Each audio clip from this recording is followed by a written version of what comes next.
नमस्कार। एनटीपीसी की सीरीज में आज हम हाजिर हैं 30 जनवरी 2021 शिफ्ट 2 से बाकी बचे प्रश्नों के लेकर। इसमें हम लोग जानेंगे 26 से लेकर के 50 तक के प्रश्नों का हल।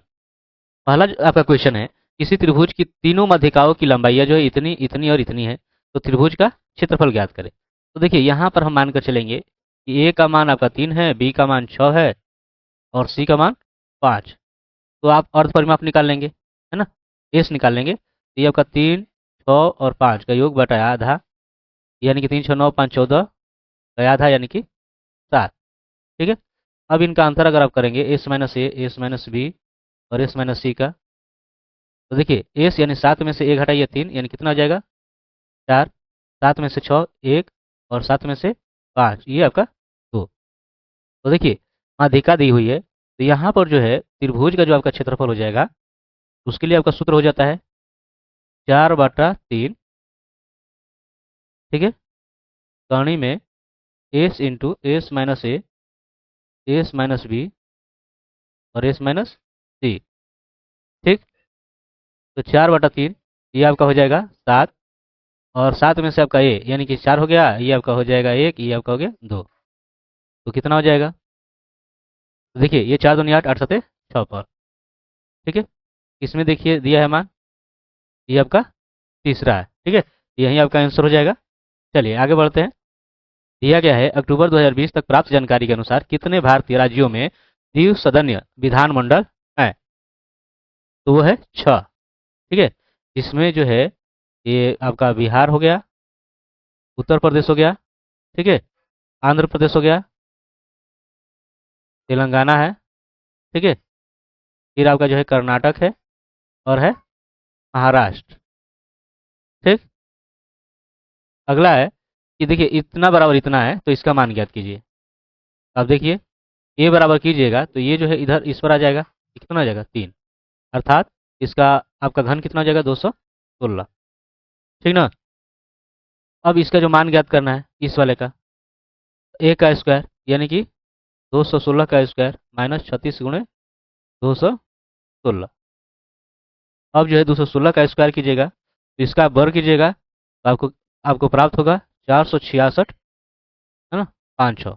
इसका अगर गुणनफल कीजिएगा तो ये 7776 और इसको घटा दीजिए, यहाँ पर जो है आपका आंसर हो जाएगा इतना। ठीक है। तो आपका आंसर हो जाएगा दूसरा। चलिए आगे देखते हैं। मिल्खा सिंह ने कौन से ओलंपिक खेलों में 400 मीटर दौड़ के अंतिम मुकाबले में चौथा स्थान प्राप्त किया था। तो वो था रोम का ओलंपिक खेल। ठीक है।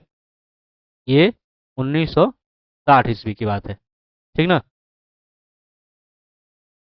यदि किसी अंकित मूल्य पर 45% की छूट पर विक्रय मूल्य और 30% एवं 20% की दो क्रमिक छूटों के बाद का विक्रय मूल्य का अंतर इतना है, तो पहला जो आपका विक्रय मूल्य निकालना है वो आपका क्या हो जाएगा, अंकित मूल्य अगर हम मान लें, जो अंकित मूल्य जो है वो आपका 1 है, तो विक्रय मूल्य जो है आपको कितना छूट मिल रहा है 45%, तो विक्रय मूल्य यानी कितना हो जाएगा 55% हो जाएगा इसका, यानी एक्स का हो जाएगा 55%। ठीक है। यानी 1 गुणे 55 आपका 100 हो जाएगा। ठीक। तो ये आप कर सकते हो 55x/100। दूसरा आपका जो दिया गया है, दूसरा जो विक्रय मूल्य है वो आपको दे रहा है कि दो क्रमिक छूट मिल रहा है ना। पहला आपको मिल रहा है देखिए यहाँ पे 30% है, तो 30% है यानी कि आपका 70% मिल रहा है, तो ये आपका 70 हो जाएगा, है ना, 70/100। और दूसरा आपका जो 20 है यानी ये 80% हो जाएगा, ये 80/100। ठीक। तो देखिए यहाँ से ये 0 0 0 0, ये आपका हो जाएगा 8×7 = 56x और बटा 100। अब जैसा कि दिया गया है कि इनका अंतर जो है 84 है, का अंतर 84 है। ठीक है। यह का हो जाएगा 56x/100 माइनस 55x/100 बराबर 84। अब देखिए इसका एलसीएम निकालिएगा तो ये आपका 100 हो जाएगा और 56 में से आपका 55 घट जाएगा यानी कि x बराबर 84। यह x बराबर ये इधर अगर गुणा हो जाएगा, ये आपका हो जाएगा 84 100। आपका आंसर कितना हो गया पहला। ठीक। चलिए दिया गया 10,000 रुपये की एक धनराशि 15% वार्षिक साधारण ब्याज की दर पर 2 वर्ष के लिए उधार ली जाती है, तो 2 वर्ष बाद उसे चुकाने के लिए भुगतान की जाने वाली कुल राशि ज्ञात करना है, यानी आपको मिश्र धन ज्ञात करना है। ठीक है, तो सबसे पहले आप निकाल लीजिए ब्याज। तो ब्याज निकालिएगा, आपका जानते हो कि मूलधन है ना, मूलधन गुणे ये समय है और गुणे दर, और बटा में कितना हो जाएगा 100। 2 0 ये खत्म। ठीक है, आपका हो जाएगा 15 दूनी 30, और 30 में इसमें एक में करेंगे तो 30, और ये 2 0 यानी 3000 रुपया। ठीक है, तो आपको क्या निकालना है, ये चुकाने वाली कुल राशि यानी कि मिश्र धन। तो मिश्र धन बराबर क्या हो जाएगा, आपका जो मूलधन है 10,000 और ये जो ब्याज है 3,000, तो कितना हो जाएगा 13,000। ठीक है, तो आपका आंसर हो जाएगा पहला। चलिए अगला देखते हैं। दो सहकर्मियों की आयु के व्युत्क्रमों का योग उनकी आयु के व्युत्क्रमों के अंतर के 9 गुने के बराबर है। यदि उनकी आयु का गुणनफल और उनकी आयु का योग का अनुपात इतना है तो उनकी आयु ज्ञात कीजिए। तो थोड़ा देखिए, जरूरी नहीं कि आप उसका पूरा हल ही करने जाओ, आप विकल्पों में से भी आंसर प्राप्त कर सकते हो, इसको भी ध्यान रखिएगा। हम सिर्फ इतना ही लेते हैं कि उनकी आयु का गुणनफल और उनका आयु का योग का अनुपात जो है इतना है ना, सिर्फ इतना लेकर देखते हैं। अब यहाँ से थोड़ा सा मिलाकर देखिए, इसको ऐसा करेंगे, हम पहला लेकर चलते हैं विकल्प। ठीक है, तो 20 में अगर 25 में गुणा करें और 20 और 25 जोड़ दें, इस तरह से हल करने की जरूरत नहीं है, आप थोड़ा सा ये कर सकते हो तेजी से। ये 25 दूनी आपका क्या हो जाएगा 50 यानी 500, और ये आपका जो ये जोड़िएगा तो कितना हो जाएगा 45। ठीक है, 5 से आप कटाइएगा तो ये 5 से कट जाएगा 100 बार में, या 5 से कटाइएगा तो 9, तो कितना हो जाएगा 100/9, यानी यही आपका आंसर हो जाएगा। है कि नहीं, ज़्यादा आपको सोच विचार करने की जरूरत नहीं है, तो आप विकल्प का भी सहारा ले सकते हो। 4 अंकों की वह बड़ी से बड़ी संख्या ज्ञात कीजिए जो 66 से पूरी तरह से क्या हो, विभाज्य हो। तो 4 अंकों की बड़ी संख्या आप जानते हो क्या होता है, 4 गो ये 4 9 है ना, तो आप 66 से इसमें भाग करके देखिए, भाग कीजिएगा तो एक बार में ही जाएगा है ना, ये कितना हो जाएगा 3 3, कुल उतरेगा 9। ठीक है, अब कितने बार में जाएगा, देखिए 6 5 30, 5 बार में देखते हैं, 5 6 30, 5 6 30 3 37, तो ये आपका 9, ये खत्म, ऊपर ले ये 9, फिर एक बार में है ना, तो ये 37 आपका शेष हो जा रहा है। मतलब 37 अगर घटा दें, वो जो आपको जरूरत है वो आपको मिल जाना है ना, यानी कि जो ये संख्या है 9 9 9 9, इसमें से 37 घटा दीजिए, तो ये 6 6 9 और 9, ये वो संख्या है बड़ी से बड़ी जो कि 66 से क्या हो जाएगी, कट जाएगी, अर्थात चौथा। ठीक, चलिए आगे देखते हैं। भारत सरकार ने 2 नागरिक पुरस्कार भारत रत्न और पद्म विभूषण किस वर्ष से देना शुरू किया, तो ये 1954 से। ठीक है, ये आप 2 जनवरी, ठीक है, 1954 से। अगला है, इस सवाल की ओर आप ध्यान दीजिए, देखिए इतने बराबर इतना है, ये देखिए कॉट पाई/2 माइनस थीटा, और ये 1/3 किसका मान होता है, कॉट 60 डिग्री का। ये काट कॉट खत्म। ठीक है, ये पाई/2, यानी कि ये पाई जो 2 है ये आपका हो जाना है क्या 90। ठीक है, और ये देखिए 60 को इधर ला दीजिए माइनस, और ये थीटा इधर जाएगा प्लस, यानी ये आपका हो जाएगा थीटा बराबर कितना 30। 30 के लिए आपका देखिए थीटा बराबर 30 हो गया। अब यहाँ पर कॉस के मान आपको ये ज्ञात करना है, यहाँ पर अगर लीजिए कॉस थीटा, ठीक है, और ये आपका हो जाएगा कॉस 30। तो कॉस 30 का मान कितना होता है, तो कॉस 30 का मान होता है करनी 3/2। ठीक है, इस तरह से आपका आंसर हो जाना है दूसरा। दो संख्या इस प्रकार है कि छोटी संख्या में 5 जोड़ने पर बड़ी संख्या प्राप्त होती है और दोनों संख्याओं का योग 19 है। तो देखिए यहाँ पर जो है मान लीजिए छोटी संख्या x है और बड़ी संख्या में ये 5 जोड़ रहे हो, तो कितना हो रहा है 19, ये आपका हो जाएगा 2x, और ये 5 इधर आकर घट जाना है, यानी हो जाएगा 14। x बराबर क्या हो जाएगा, ये 2 गुना है आकर भाग हो जाएगा यानी कि 7। ठीक है, तो आपकी जो x जो संख्या हो जाएगी जो छोटी, वो आपका 7 हो गई, और जो बड़ी संख्या है तो 7 + 5 यानी कि 12। अब यहाँ से जो है दिया गया इन संख्याओं का गुणनफल है ना, तो संख्याओं का गुणनफल आप ज्ञात करोगे, यानी कि 12 × 7, 12 7 कितना आ जाएगा 84। यहाँ पर आपका आंसर हो जाएगा पहला। ठीक है, चलिए अगला है, यदि जो है 4% चीनी युक्त 8 लीटर विलयन को उबालने पर 2 लीटर पानी वाष्पित हो जा रहा है, तो शेष विलयन में चीनी का प्रतिशत ज्ञात कीजिए। ठीक है, तो चलिए देखिए यहाँ पर क्या है, आप जानते हो कि ये समानुपात वाला हो जाएगा, ठीक है। या यहाँ देखिए ये क्या है, 8/4, ध्यान रखिएगा, ये इतना विलयन है और ये इतना परसेंट चीनी है। ठीक है। उसी तरह से 2 लीटर वाष्पित हो जा रहा है पानी, है ना, तो विलयन जो है आपका कितना हो जा रहा है, 8 में से 2 कम हो जाएगा यानी कि 6। यहाँ पर विलयन आपका 6 हो गया। और आपको निकाल लेना है चीनी का प्रतिशत, तो यहाँ पर x आपका हो गया। देखिए यहाँ से क्या हो जाना है, 8 × 4/6 बराबर x। ठीक है। तो 2 से 2 3 6, ये 2 से 2 दूनी के 4, यानी कि 8 दूनी की 16/3। ठीक है। तो यही आपका आंसर हो जाएगा। इसको आप परसेंटेज में कर सकते हो क्योंकि यहाँ पर ये क्या है, परसेंटेज में है ना, यही आपका आंसर दूसरा हो जाएगा। ठीक है। निम्नलिखित 4 शब्दों में से 3 किसी प्रकार से एक समान है और एक असंगत है, तो असंगत शब्द का चयन करना है। तो देखिए प्रस्तावना है, अनुच्छेद है, अनुसूचिया है, ये संविधान से संबंधित है। ठीक है। लेकिन अध्यादेश जो है ये एक कानून है जिसे भारत के राष्ट्रपति द्वारा तभी जो है ये प्रख्यापित किया जाता है जब भारतीय संसद जो है सत्र में नहीं होती है। ठीक है। ये आपका अलग हो जाएगा। इसी कुट भाषा में क्रिकेट को ये लिखा जा रहा है, ध्यान रखिए यहाँ पे CRICKET, इसको लिखा जा रहा है JOFZHEQ।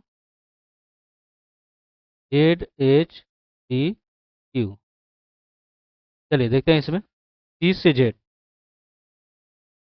ठीक है। तो C से Z ऐसे जाओगे तो ज़्यादा हो जाएगा, है ना, ये कहाँ है 26 3।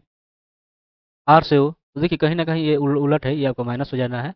R से O 18 से 15 यानी कि आपका 3, है ना, 9 से 6 यानी कि 3, ये वही वाला है 3, ये 11 से 8 3, ये 5 से 2 3, है ना, ये आपका जो 20 से 17 तो ये भी आपका 3, यानी 3 का यहाँ पर अंतर हो रहा है। तो उसी तरह से जो है आप इसके लिए जाइएगा फुटबॉल के लिए, FOOTBALL।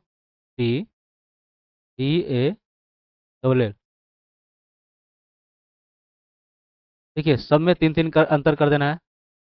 एफ से नीचे 3 आइएगा यानी एफ, ये 6 पर 6 में से 3 कीजिएगा कितना आ जाएगा, 3। ठीक है। ओ से इसी तरह से आप 3 कम कीजिएगा कितना हो जाएगा, एल, ये भी आपका एल हो जाएगा। टी के लिए तो आपका क्यू यहाँ पर दिया ही है ना। बी है, बी में से 3 आप कीजिएगा कम तो क्या हो जाएगा, वाई।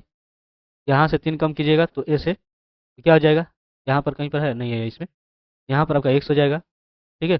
आई एल से 3 कम कीजिएगा तो ये आपका हो जाएगा आई आई। ठीक है। तो CLL Q YX II, यानी यहाँ पर इसमें क्या हो जाएगा, ये दूसरा।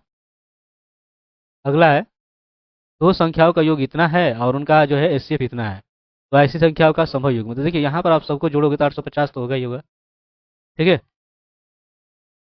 लेकिन यहाँ पर आपको एचसीएफ देखिए किसका एचसीएफ 25 है, ये देखिए यहाँ पर तो 0 0 है, तो 25 तो होगा नहीं, है ना, क्योंकि 1 0 यानी कि 1 0 तो अब ऐसे ही हो जाएगा। इसमें भी देखिए 0 0 है, तो एचसीएफ में तो आपका 0 तो एक शामिल हो जाता है, समझ रहे हो। लेकिन यहाँ पर देखिए 5 है, तो यहाँ पर आपका सिर्फ क्या हो जाएगा, तो देख लीजिए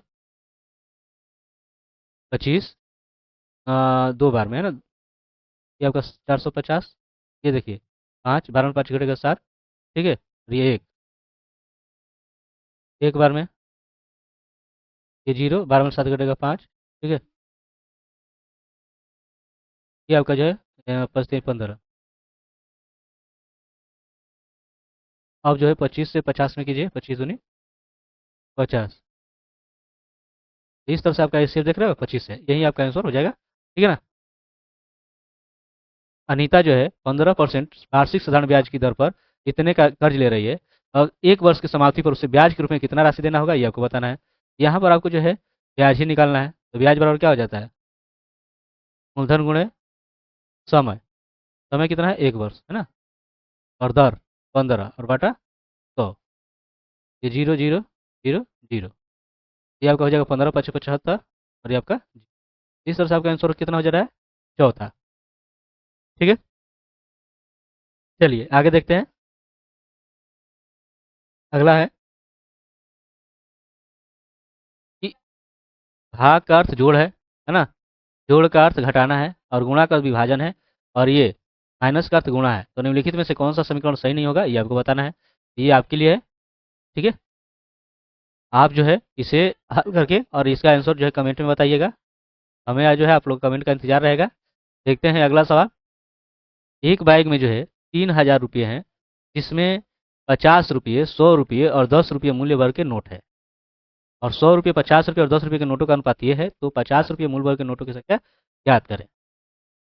तो अगर आप ध्यान दीजिएगा तो देखिए यहाँ पर जो है 100 रुपया के ये यहाँ से जो इनका हो जाएगा, ये देखिए ये आपका मान लीजिए कि 100 रुपया के जो नोट है ये 5 के, ये 8 के और ये 10 के, ऐसे हो जाए। तो 100 में इसमें गुणा कीजिएगा तो आपका ये 5 गुणे आपका हो जाएगा 100, प्लस इसमें 50 में कीजिएगा, है ना, 8 के में 50 में, प्लस फिर आपका 10 के में 10 से, ठीक है, टोटल कितना है 3000। अब यहाँ से कीजिएगा, ये देखिए आपका कितना हो जाएगा 500 के, ये 8 5 40 हो जाएगा, यानी 400 के, ये कीजिएगा तो आपका 100 के। तो इस तरह से जो है ये आपका 500 और ये 500 आपका हो जाएगा 1000 के, ठीक है। यहाँ से जो है ये आपका कितना हो जाएगा के बराबर 3। तो यहाँ पर आपको जो है 50 रुपये के मूल वर्ग के नोटों की संख्या ज्ञात करनी है, यानी कि ये 8 के वाला है ना, 8 के, यानी 8 गुणे 3 यानी कि 24। आपका आंसर यहाँ पर कितना हो जाएगा तीसरा, ठीक है। चलिए आगे बढ़ते हैं। पहल योजना किससे संबंधित है? तो ये एलपीजी सब्सिडी का प्रत्यक्ष हस्तांतरण से है, ठीक है। दिए गए विकल्प में से उस अक्षर समूह का चयन करना है जो निम्नलिखित श्रेणी में प्रश्न चिन्ह के स्थान पर आ सकता है। देखिए सी से डी, डी से ई से एफ, ये क्रमशः एक बढ़ रहा है ना, ठीक है। उसी तरह से जो है एफ से आगे जाओगे एक तो क्या हो जाएगा जी, तो इसमें आपका जी हो गया। दूसरा जो देखिए एन से ओ से पी से क्यू, यानी इसमें भी आपका एक एक की बढ़ोतरी हो रहा है ना। तो क्यू से क्या हो जाएगा आर, क्या हो जाएगा आर, ठीक है। तो जी आर किस में है? इसमें है, आगे देखने की जरूरत नहीं है, आप इसी का आंसर कर सकते हैं, ठीक है। निम्नलिखित में से कौन सा कार्बन का एक अप्रूप है? तो है हीरा। एनोडाइजिंग प्रक्रिया में किस अम्ल का उपयोग किया जाता है? किसका किया जाता है? तो आपका हो जाएगा तनु सल्फ्यूरिक एसिड, यानी सल्फ्यूरिक अम्ल, ठीक है। चलिए, एक घनाभाकार कक्ष की आंतरिक माप ये है और कमरे की छत सहित सभी चारों दीवारों पर पुताई का कुल खर्च ज्ञात करना है, ठीक है। तो पहले जो कुल क्षेत्रफल है वो उसको निकाल लेते हैं, कुल क्षेत्रफल। तो कुल क्षेत्रफल आप देख रहे हो कि यहाँ पर छत है, कमरे का छत और चारों दीवारों का क्षेत्रफल, छत का आपका एल भी और चारों दीवारों का क्षेत्रफल आपका, ठीक है, इतना हो जाएगा। तो यहाँ पर जो है आपका लंबाई और चौड़ाई, देखिए ये लंबाई और चौड़ाई मान लीजिए ये आपका हो जाएगा 12 × 8, ठीक है। ये आपका हो जाएगा 12 + 8 और एच जो है आपका हो जाएगा 4। तो ये 12 8 96 हो जाएगा और ये 12 8 20 है ना। तो 20 से 20 का आपका जीरो हो जाएगा, 2 दूनी का 4, 4 चौका 16। अब जोड़ लीजिए, इसको जोड़ेंगे आप तो 6 0 6, 9 6 15, 1 1 2, तो इतना जो है आपका क्षेत्रफल हो जाएगा, ठीक है। अब यहाँ पर आपको खर्च ज्ञात कर लेना है। खर्च देखिए कितने वर्ग मीटर के हिसाब से, तो 5 रुपये के हिसाब से 256 में 5 से गुणा कर लीजिए, 5 6 30 और 5 5 25 3 28, 2 5 गुना का 10 2 12, यानी 1280 रुपये हो जाएगा, ठीक है। अगला है कि जब इसको भिन्न के रूप में अगर बदला जाता है तो प्राप्त परिणाम इनमें से किसके बराबर हो जाएगा? तो इस देखिए ये जो है आपका इस रूप में हो जाएगा, 4 3 जो है बराबर बढ़ रहा है, यानी कि इस पर ऐसे हो जाएगा, ठीक है। और आप जानते हो कि अगर इस तरह से रहे तो आप टोटल ये रख लेते हो और जितने पर बार का चिन्ह है हाँ 9, यानी यही आपका आंसर हो जाएगा चौथा, ठीक है। भारत का संविधान किस वर्ष से लागू हुआ था? तो 1950 से, ये तो आप सभी जानते हैं, है ना, कि 26 जनवरी 1950 को जो है लागू हुआ था, ठीक है ना, 26 जनवरी। तो ये रहा है आपका 26 से लेकर के 50 तक के प्रश्नों का हल। बाकी के प्रश्नों को लेकर हाजिर होंगे अगले वीडियो में, तब तक के लिए धन्यवाद।